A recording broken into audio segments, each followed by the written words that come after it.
Doctor, chicken ಅಂದರೆ ತುಂಬ ಇಷ್ಟ ನನಗೆ. ಅದನ್ನ 2-3 ಡೇಸ್ ಇಟ್ಕೊಂಡು ತಿನ್ನೋ ಅಭ್ಯಾಸ ಇದೆ. ಈ ಥರ ಅಭ್ಯಾಸ ಮಾಡೋದ್ರಿಂದ ಅಕ್ಯೂಟ್ ಗ್ಯಾಸ್ಟ್ರೋಎಂಟರೈಟಿಸ್ಗೆ ಏನಾದರೂ ಪ್ರಾಬ್ಲಮ್ ಆಗುತ್ತಾ?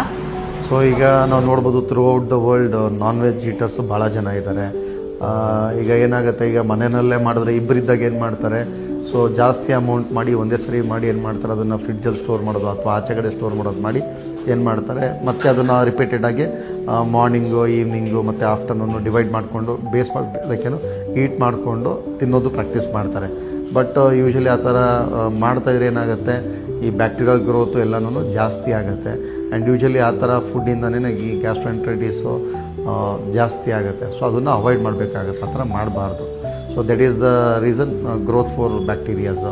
ಆ್ಯಂಡ್ ಈವನ್ ರೈಸ್ ಐಟಮ್ಸ್ ಆಗ್ಬೋದು ಅಥವಾ ಚಟ್ನೀಸ್ ಆಗ್ಬೋದು, ಬೆಳಗ್ಗೆ ಮಾಡಿದ್ದನ್ನ ನಾವು ಪ್ರಾಪರಾಗಿ ಒಳ್ಳೆ ಟೆಂಪ್ರೇಚರ್ ಸ್ಟೋರ್ ಮಾಡಿದ್ರೆ ಏನೂ ಪ್ರಾಬ್ಲಮ್ ಆಗೋಲ್ಲ. ಕರೆಕ್ಟಾಗಿರೋ ಟೆಂಪ್ರೇಚರಲ್ಲಿ ಸ್ಟೋರ್ ಮಾಡಲಿಲ್ಲ ಅಂತಂದರೆ ಸೊ ಬ್ಯಾಕ್ಟೀರಿಯಾಸ್, ವೈರಸಸ್ ಗ್ರೋತ್ ಆಗುತ್ತೆ, ಮತ್ತು ದಟ್ ವಿಲ್ ಕಾಸ್ ಗ್ಯಾಸ್ಟ್ರೋಎಂಟರೈಟಿಸ್, ವಾಂತಿ ಭೇದಿನ ಕಾಸ್ ಮಾಡುತ್ತೆ. ದಯವಿಟ್ಟು ಅದನ್ನು ಅವಾಯ್ಡ್ ಮಾಡೋದು ಒಳ್ಳೆಯದು.